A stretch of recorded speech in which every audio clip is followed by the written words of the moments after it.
Indian Hypertension Guidelines, Evolution and Key Lessons. As you all know, the Indian Hypertension Guidelines has evolved, and I'm very fortunate that I have as my chairperson, Dr. Munjal, who has been part of this guidelines all throughout guidelines 1, 2 and 3. This is the facsimile of the JAPI that had published the Indian Guidelines on Hypertension 3, that is in 2013 it was released. And I'm happy to announce that these are the societies that have endorsed these guidelines, that is the Cardiological Society of India, the Indian Society of Nephrology, and Hypertension Society of India, and Indian College of Physicians. And since the beginning, the Indian Guidelines on Hypertension 1 and 2, these associations have been supportive to these guidelines. To tell you briefly that these guidelines were first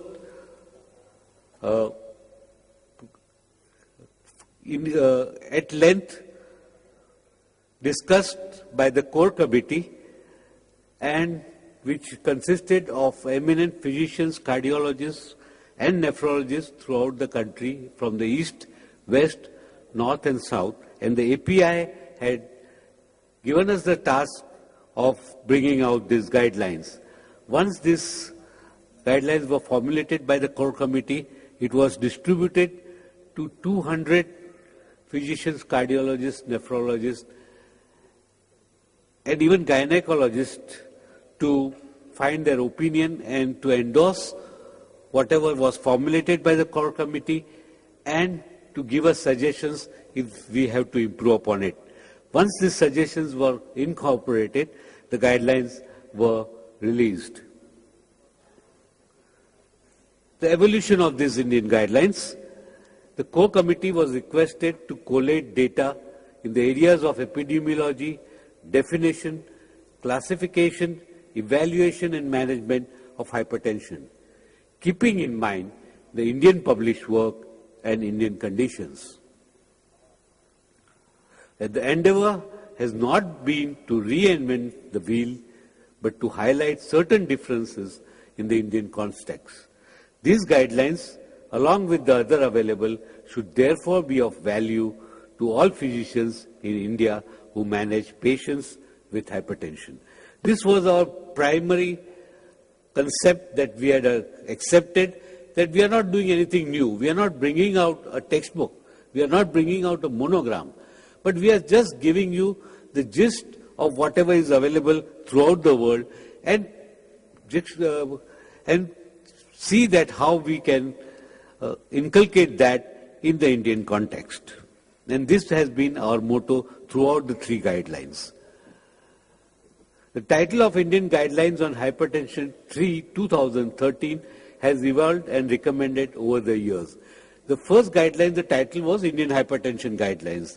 Then the subsequent guidelines, we started thinking that this is not the appropriate title, and so we came out with the consensus that this should be labeled as Indian Guidelines on Hypertension.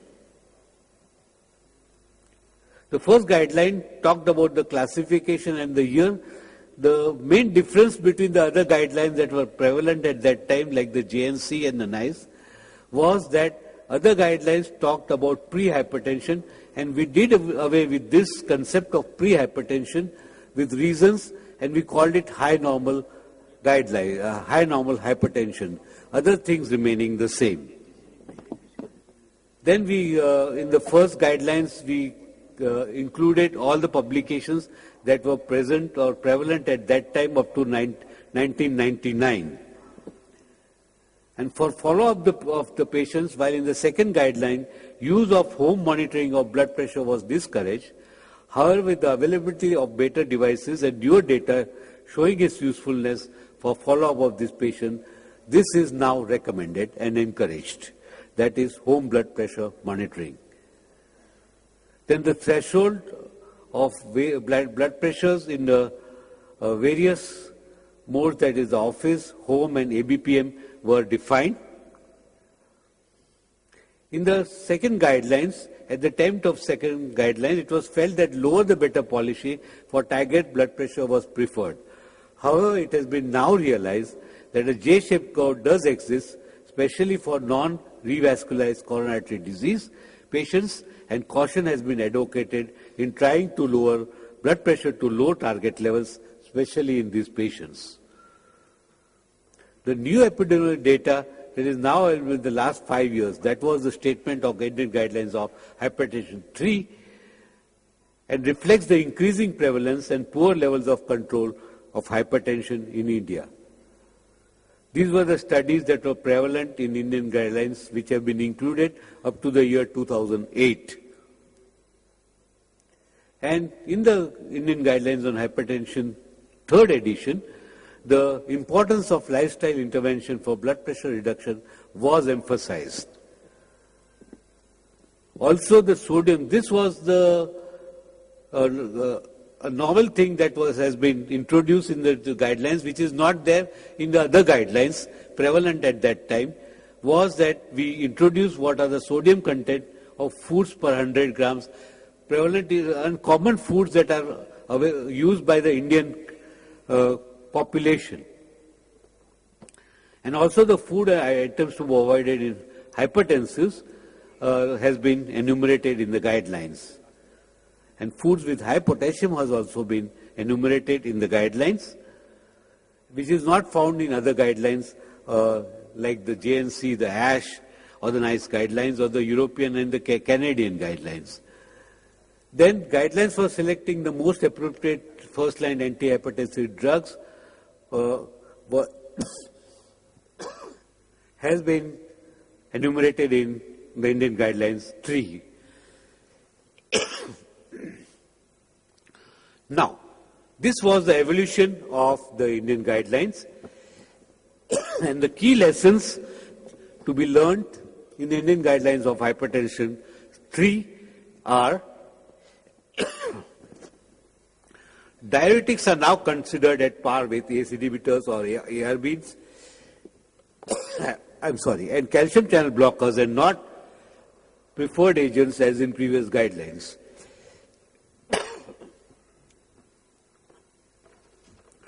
Chlorothalidone is now available and shown to be better than hydrochlorothiazide. Its usage is to be preferred.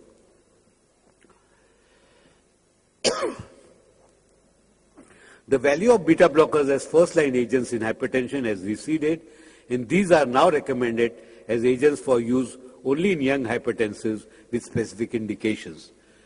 For routine patients, these are no longer recommended as first-line agents. Then the guidelines for other drugs like alpha-beta blockers, alpha-methyl dopa, clonidine, vasodilators, and aliskiren have been enumerated. Sorry. And it has been documented that when blood pressure is high by more than 20 by 10 millimeters of mercury, systolic and diastolic, it is now recommended to start with a combination of drugs.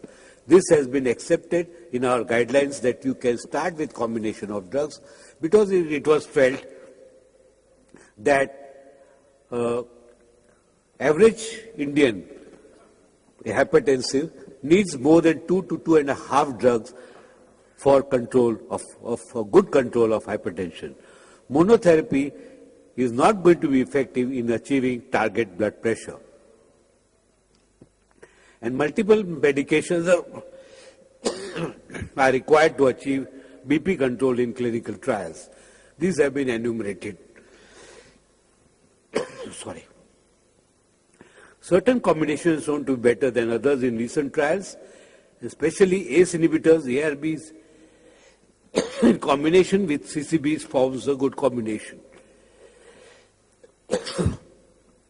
Algorithm for recommended drug combinations have been enumerated. Treatment of hypertension, even in patients more than 80 years, have been shown to be beneficial and has been recommended.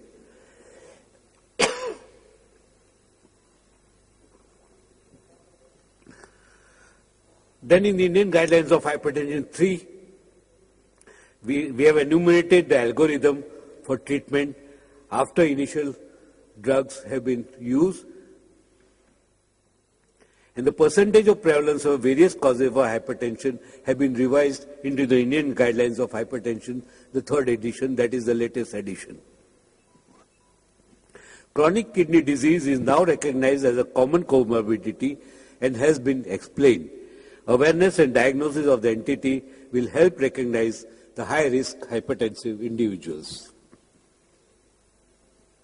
KDIGO, which has been accepted by the nephrologists, has been accepted by the Indian Guidelines on Hypertension. Clinical practice guidelines for management of blood pressure in kidney disease have been included as recommended by the KDIGO. The term heart failure with normal ejection fraction needs to be recognized. This has been emphasized in the guidelines by physicians and has been mentioned and explained for use in clinical practice. Heart failure with normal ejection fraction is common among elderly hypertensives and is diagnosed on the basis of symptoms of dyspnea, raised BNP levels, and diastolic dysfunction on echo with normal ejection fraction. Orthostatic hypotension and its clinical implications have been included, which is seen very commonly in our clinical practice. The most important part of the guideline, the latest guideline, has been that the health-related toxic effects of mercury, which is recognized all over the world, and mercury sphygmomanometers are being replaced by aneroid and digital sphygmomanometers. We intend to emphasize that the change is inevitable, and Indian physicians should also move towards using these devices and wean off the use of mercury sphygmomanometers. This has been overtly emphasized by the guidelines to not use the mercury sphygmomanometers. The causes of resistant hypertension was revised and has been included in the guidelines. And a new form of non-pharmacological intervention, which was prevalent at that time, sympathetic denervation therapy, which has now become obsolete, has become recent. That's why it is written, has become recently available. That time it was recently introduced, and its place in treatment of these patients will evolve over a period of time. As you all know, this has almost been given up. And that is why our chairman has indicated that we must have a newer guideline which we can revise all these recommendations which has now been evolved. Some of the important differences between evidence-based guidelines and clinical practice guidelines has been enumerated because these were the guidelines that were released in 2014. Our guidelines had been released in 2013, and these are the various differences between those guidelines and our guidelines. Now, having these guidelines, what is the way forward? Should elderly patients with a systolic blood pressure between 140 and 160 millimeters of mercury be given antihypertensive drugs? Which should they be answered? Would in turn strengthen the future recommendations. Current evidence largely examines hypertension management in Caucasian population, which may not be transposable to Asian and black population. A key message with considering guidelines for hypertension management is that they demonstrate evidence-based evolution, not revolution. Despite the availability of effective pharmacological treatment to aid the control of blood pressure, the global rate of uncontrolled blood pressure still remains high. Although guidelines themselves are a useful tool, proactive steps and strategies for their successful implementation are essential to maximize their benefits. Once implemented, it is also critical that their outcome and impact are monitored to help inform and leverage future changes. Treatment guidelines provide an essential bridge in communicating up-to-date information from clinical trials to clinicians, so that they in turn can provide the best form of treatment for for patients. Guidelines should so principally be developed by healthcare experts in the field. However, the involvement of patients in the process may add value, as exemplified by the NICE guidelines. A key message when considering guidelines for hypertension management is that they demonstrate evidence-based evolution and not revolution. Systolic blood pressure intervention trial at SPRINT finally is going to provide long-awaited evidence.